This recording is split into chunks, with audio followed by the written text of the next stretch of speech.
안녕하세요. 김태화학원에서 수학을 담당하고 있는 유재민 선생이라고 합니다. 오늘은 원래 이제 직접 대면으로 설명을 해드리는 게 훨씬 좋은데 코로나 때문에 상황이 여의치 않죠. 그래서 답답해하시고 궁금해하시는 어머님들을 위해서 예비 고1 이 겨울방학 때 이제 기말고사 끝난 학교도 있고 아직 덜 끝난 학교도 있을 텐데 요 기간에 뭘 어떻게 공부해야 될지에 대해서 이제 어머님들 수학이 잘 안 잡히는 과목이긴 하죠.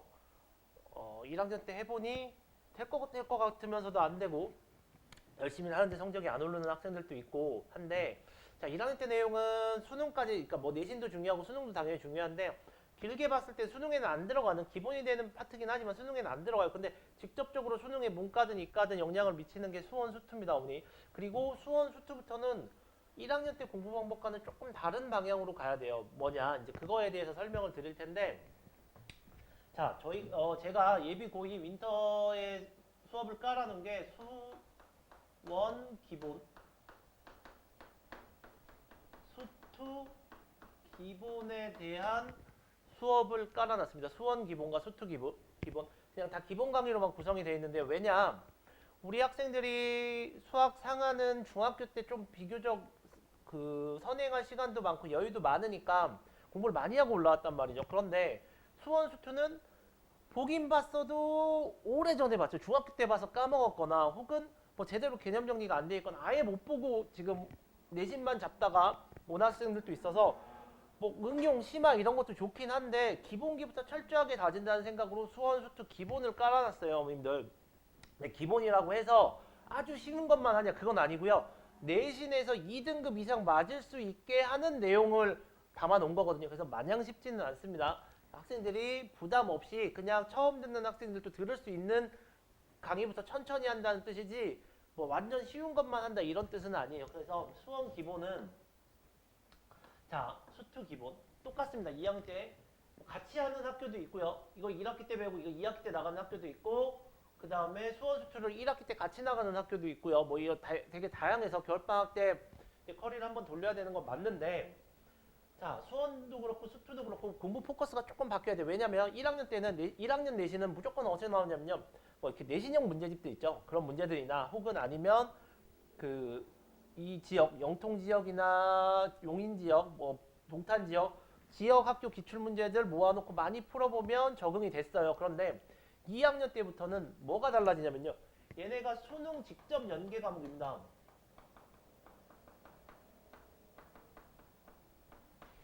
그래서 뭐가 많냐? 고3 모의고사가 엄청 많이 기출문제들이 있어요.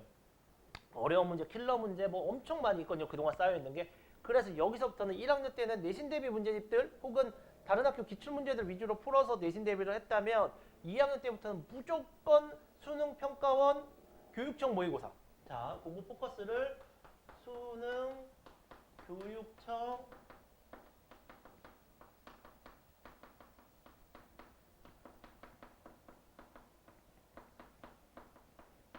이걸로 포커스를 맞추셔야 돼요, 어머님들. 그래서 뭐 특정한 이게 지금 유튜브에 올라갈 거라서 특정한 문제집을 말을 하기 그렇지만 자이 땡땡땡 있죠? 자이 땡땡땡 땡땡 스토리 뭐 이런 거. 그래서 그거를 푼다고 생각하시면 돼요. 그래서 그거 위주로 공부를 할 텐데 그 내용들이 고3 실전 내용들이어서 많이 어려워요. 근데 그 많이 어려운 걸 천천히 풀어낼 수 있게 수업 시간에 다 설명을 해드린다. 문제 자체는 쉬운 문제를 하지 않고 그 문제, 그러니까 이 문제들이 내신에 그대로 뜨니까 그거 위주로 할 건데 그거를 처음부터 기본 개념부터 천천히 스텝 바이 스텝으로 한다고 생각하시면 되고요. 자, 어떻게 수업을 구성을 하냐? 수원은 15일이 진행이 되고요. 수투도 15일 진행이 될 겁니다. 교재는 아까 말씀드린 것처럼 수능, 평가원, 교육청 기출로 하고요. 자, 그런데 이제 1학년 때 어머님들 많이 느끼셨죠? 뭘 느끼셨냐? 저는 현장에서 가르치면서 더 느낍니다. 제가 수업 스타일이요. 어떻게든 시험 풀이를 적용할 수 있게 알려드려요. 그러니까 중간에 증명 과정, 증명 다 해주지만 학생들한테 뭐라고 하냐면 야 이거 증명 너네한테는 필요 없고 결론만 외워서 써먹어야 시험장에서 써먹을 수 있다. 라고 말하면서 예를 들면 한 15줄, 20줄로 풀어야 되는 풀이들을 한두 줄로 풀 수 있게 중간 다 정리해 주거든요. 그냥 거의 떠먹여주는 수준으로 하는데 심지어는 이거 시험에 나와 이렇게 말을 하는데도요. 복습 안 합니다. 제가 그래서 아들한테 뭘 물어보냐면 우스갯소리로 야 수업 시간에 중요하다고 별표 치라고 하면 별표만 치고 집에 가서 안 보지? 네, 당연히 안 봅니다 우리 애들. 그러니까 수학용수가 잘 안 나와요. 그래서 전 그동안 무슨 생각을 했냐면 왜 이렇게 복습을 안 할까라는 생각을 하다가 이제 그것도 놨습니다. 다 내려놓고요. 복습을 내가 강제로 시키자. 우리 애들이요 어떻게 되냐면요 여러분들 수업을 학원을 뭐 일주일에 이틀 간다 싶으면 복습하라고 하면요 복습 안 합니다. 그럼 뭐만 하죠? 숙제만 겨우 해요. 숙제만. 그리고 복습했다고 그래요. 그리고 심지어 복습을 하는 애들도 뭘 하냐 그냥 읽어만 봐요. 수학 문제를 처음부터 끝까지 다시 풀어봐야 되는데 그냥 읽어보고 복습했다고 그래요. 그래서 제가 두 가지를 어머님들한테 자신 있게 말씀드리는 게 첫 번째 테스트는 백지 테스트를 볼 겁니다. 뭐냐? 애들이 공부한 거 인정해요. 그래 공부해왔으면 지난 시간에 배웠던 거 문제풀이 말고 선생님이 기본 개념 설명해 준 거 있지? 처음부터 끝까지 다 써. 제목 주고요. 처음부터 끝까지 다 쓰라고 그럽니다. 그럼 못 써요. 그럼 다시 공부시킵니다. 그래서 개념을 억지로 외우게 시킵니다. 수학도 전 그렇게 말하거든요. 수학도 99% 암기 과목이라고. 뭘 외워야지 문제를 풀죠. 기본 계산 능력만 가지고는 고난도 문제 못 풀잖아요. 고급 개념을 외워야 푸니까. 그래서 백지 테스트를 보고 통과 안 된 학생들은 제 시험을 뭐 비대면으로 봅니다. 줌 켜놓고요. 저 모바일도 줌 있는 거 아시죠? 어머님들 모바일 줌 켜놓고 학생들한테 손 모양 보라고 하면서 그때 제 시험을 볼 겁니다. 그리고 나서 두 번째는 복습을 무조건 시킬 건데요. 복습은 어떻게 시키냐? 그날 배운 내용에 외운 건 이론 외운 건 백지 테스트를 보고요. 문제 있죠? 문제를 그날 제가 3시간 내내 떠들어봤자 수업 시간에 15문제에서 20문제 사이밖에 못 풉니다. 천천히 애들 설명하면서 푸니까. 그 20문제 복습 바로 하라고. 그래서 수업 끝나고 나서 4시간 안에 4시간 안에 그날 배운 거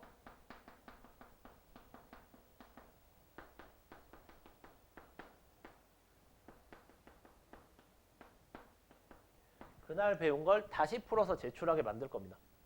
이게 안 되면 어머님한테 전화 드리고 2번, 3번까지 경고가 되면 수업 못 들어오게 할 겁니다. 왜냐면 이게 저희가 주 5일 수업이거든요, 어머니. 이 카메라 포커스가 맞춰서 죄송합니다. 주 5일 수업인데 하루 이틀 복습 안 하고 그냥 넘어가 버리면요. 못 쫓아와요, 뒤에 내용들을.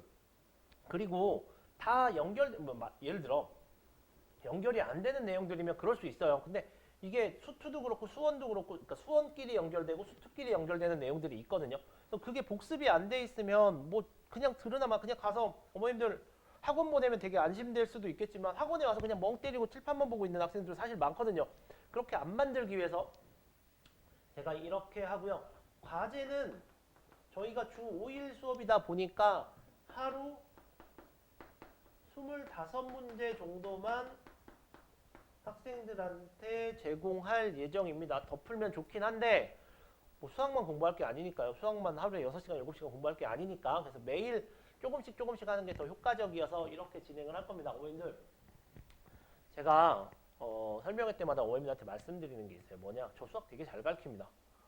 그게 뭐 허접하게 가르치는 것도 아니고요. 어머님들 잘 모르시니까 수학 선생님들끼리 레벨 차가 있는지 잘 모르시죠? 그냥 풀어주는 거는 대학생 과외도 할 수 있어요. 그냥 답안지 보고 풀어주는 거는. 근데 이거를 첫 번째 어떻게 시간을 줄일 수 있는 요소를 가르쳐주는지, 그러니까 간결한 풀이를 가르쳐주는지. 근데 간결한 풀이도요. 요즘엔 인강이 너무 발달돼 있어서요. 인강 보면 웬만한 인강 선생님들 풀이 그대로 베껴버리면 됩니다.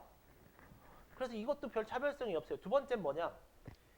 시험에 나올 만한 문제 위주로 공부를 시켜야 되는 겁니다. 그 예전에 진짜 뭐 저도 경험해 본 건 아니지만 텔레비에서만 듣던 대치동 쪽집게 선생님 그것처럼 시험에 나올 만한 거 위주로 공부를 시켜야 돼요. 학생들한테.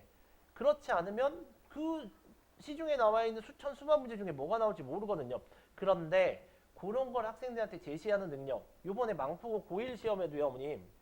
현재 고1이 지금 이제 어머님들 자제분들처럼 예비 고1 되는 학생이죠. 객관식 킬러 문제, 주관식 킬러 문제 제가 수업하면서 공부해. 이거 무조건 외워. 하는 거에서 둘 다 그대로 떴습니다. 어머님들. 물어보세요. 제 수업 듣는 망포고 학생들한테. 그대로 나왔습니다. 그대로. 그래서 그렇게 제시할 수 있는 능력이 다른 선생님들에 비해서 조금 더 낫다? 제 자랑 조금 했습니다. 하여튼 관리 측면이나 공부를 시키는 거의 측면이나 수학 제가 학생들한테 그럽니다. 수학 많이 풀 필요 없다. 시험에 뭐가 나올지만 정확하게 포인트 짚어서 그것만 공부해라. 중요한 문제를 4번, 5번 푸는 게 낫지 여러 문제 100개 푸는 거는 별로 효과적이지 않다. 이렇게 말을 하거든요. 어쨌든 어머님들 일단 믿고 맡겨주시면요. 겨울방학 때 뭐 길다면 길고 짧다면 짧은 시간일 수 있는데 수학 상하의 기본기는 탄탄하게 만들어 놓고 내신 대비 들어갈 수 있도록 만들어 놓을 테니까요. 여러분들 언제든지 연락 주시고요. 아, 연락처 안 적어드렸네요. 동영상을 보시고 설명회를 보시고 궁금한 점 있으신 분들은 언제든지 연락 주시면 제가 전화로 상담을 해드리겠습니다. 그래서 어떻게든 만들어 볼 테니까요. 어머님들 믿고 맡겨주시면 제가 열심히 만들어 보겠습니다. 감사합니다.